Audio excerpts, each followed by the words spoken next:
So today in Honors Higher Algebra, we are just taking a day for what is called the top 20.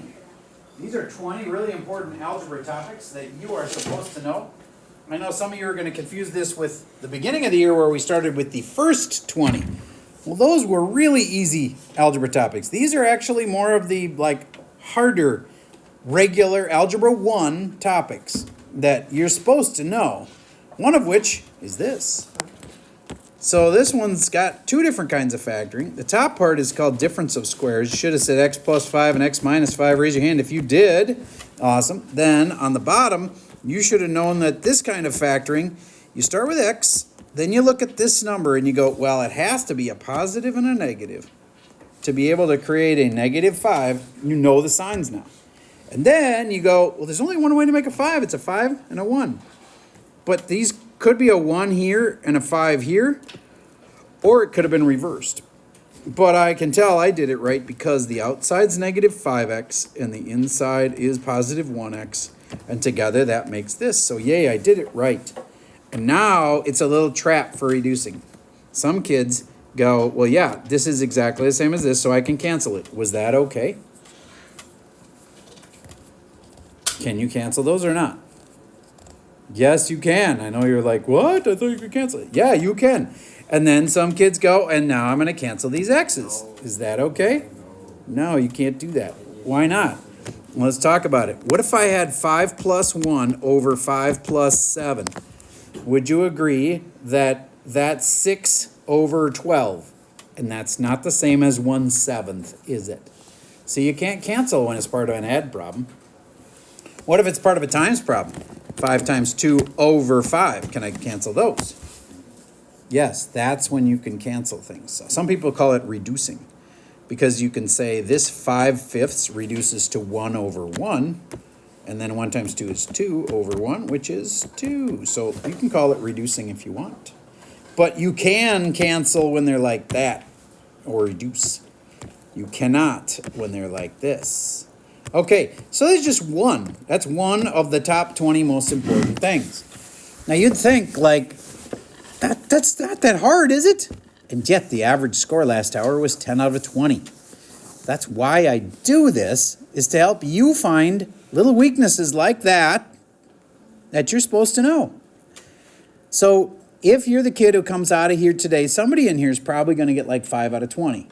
And you'll know that, dang, the average was 10 or 11 out of 20. I'm way behind my peers in knowing my algebra. So you just say there? No, of course not. If you realize that you are way behind your peers, you should work to fix it. And the place is at Algebra Ninja. But I made it even easier than that. Inside the Schoology quiz, if you get one wrong, there is a link next to the problem that was wrong. In the link with the wrong answer, it's got the red, because it marked it wrong. There's a link in there. Click it. A video pops up of me explaining how to do it. So if you really cared, you could fix it. So I do get some kids that are going to be like, I don't care. Some old algebra I don't know. Let me explain why you should care. Because every one of these is in the middle of our tests that we have.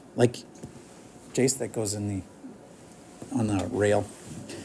I warned you, if you put it in your pocket, somebody would text you.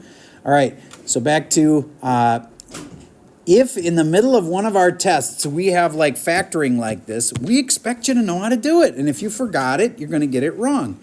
So there's a whole bunch of other little things that we expect you to know how to do. All 20 of these things are just kind of assumed. A kid, of course you know how to solve x squared minus 6x minus 7 equals 0.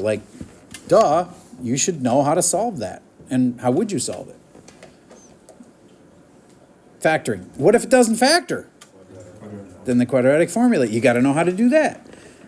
Oh, anyway, so there's a lot of little things we expect you to know how to do. And so if you care about your future test grades, the little algebra stuff that's buried in your tests is on this top 20. So when you get the results, don't just go, okay, guess I got 10 out of 20.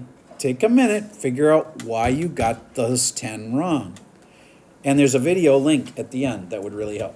All right, so without further ado, if you have an IEP or a 504 that gives you extended time, then I can individually assign you one that basically gives you extended time.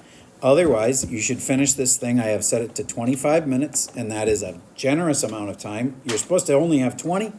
I'm adding an extra 5 minutes just to make sure you've got plenty of time. That gives you over a minute per problem. All right? So, please get going, and that's all I have for you today. If you missed today because you're one of the kids that's absent right now, and you're watching this video, good for you. Now you should go and take that top 20. That's all I have for you for today.